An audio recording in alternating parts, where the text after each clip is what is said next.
নমস্কাৰ বন্ধুসকল, ভালে আছে? আজি আহিলোঁ এটা হাতৰ ৰেচিপি লৈ। ৰেচিপিটো হ'ল গাহৰি মাংস আৰু তিলেৰে বনাম বুলি আনিলোঁ। গাহৰি মাংস কিনি আনিলোঁ আৰু তাৰ লগত তিল আছে। তিলৰ লগত গাহৰি মাংস বনাই কেনেকুৱা লাগে খাই চাওঁ এবাৰ। আহকচোন ৰেচিপিটো আৰম্ভ কৰোঁ।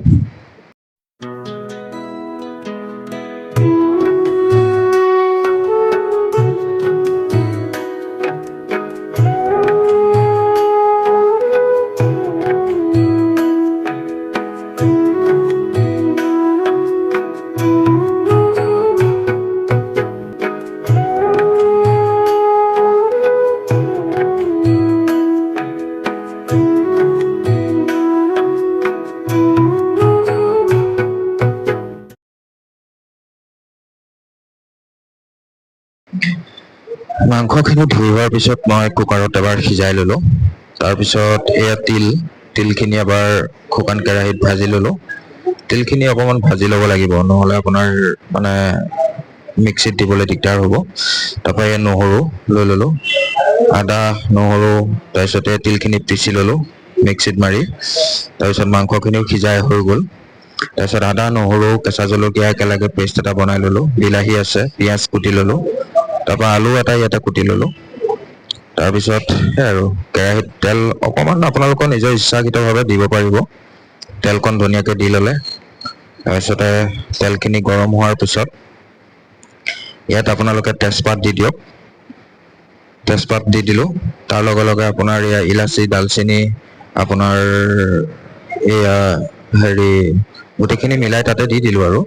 তাৰপিছতে কেঁচা পিঁয়াজ আপুনি ইয়াত তেলত দি দিয়ক গৰমকৈ। ইয়াতে আপুনি ভাজি থাকিব পাৰিব। ভাজি প্ৰায় অলপ সময় ভাজিব যাতে ৰঙা হোৱালৈকে।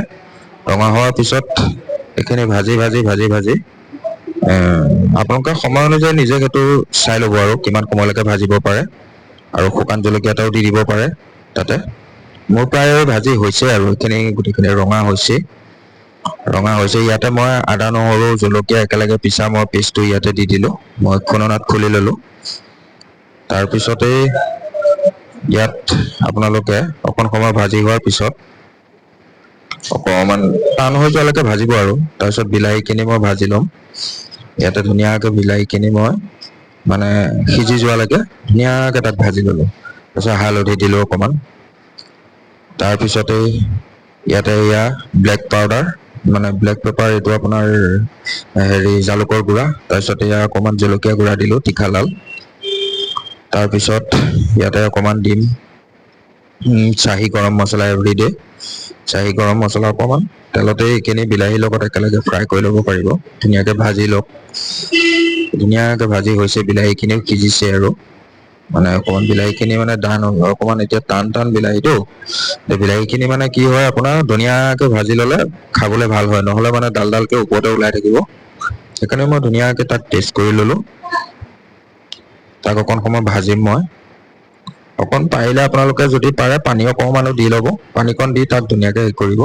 তাৰপিছত মই মাংসখিনি আৰু আলুখিনি একেলগেই মই ইয়াতে দি দিলোঁ। ইয়াক ধুনীয়াকৈ মই এতিয়া পেষ্ট বনাই দিম, মানে লৰাই গোটেই মছলাটো লাগি যোৱাকৈ। নিমখ অকণমান দি ল'ব লাগিব। নিমখ অকণ আপোনালোকে নিজৰ সোৱাদ অনুযায়ী নিমখ দি ল'ব। মই নিমখখিনি সোৱাদ অনুযায়ী দি লৈছোঁ।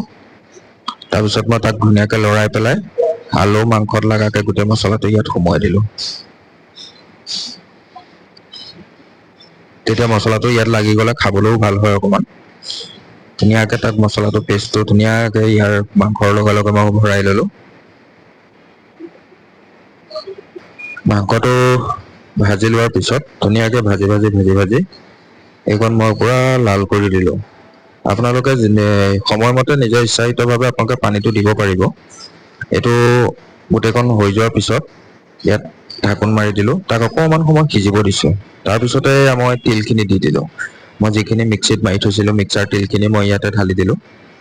তাৰপিছত এতিয়া আপোনালোকে লৰাই পেলাই তাক গোটেই বস্তুটো একলগ কৰি সুমুৱাই দিব মাংসৰ মাজে মাজে, যাতে সি একেলগে আপোনাৰ বস্তুটো মিল খাই যায়। এয়া মোৰ কাঁহীত লৈ ল'লোঁ, খাবৰ কাৰণে মোৰ ৰেডি হৈ গ'ল। এইটো আপোনাৰ গাহৰি মাংস তিল দি এসাঁজ।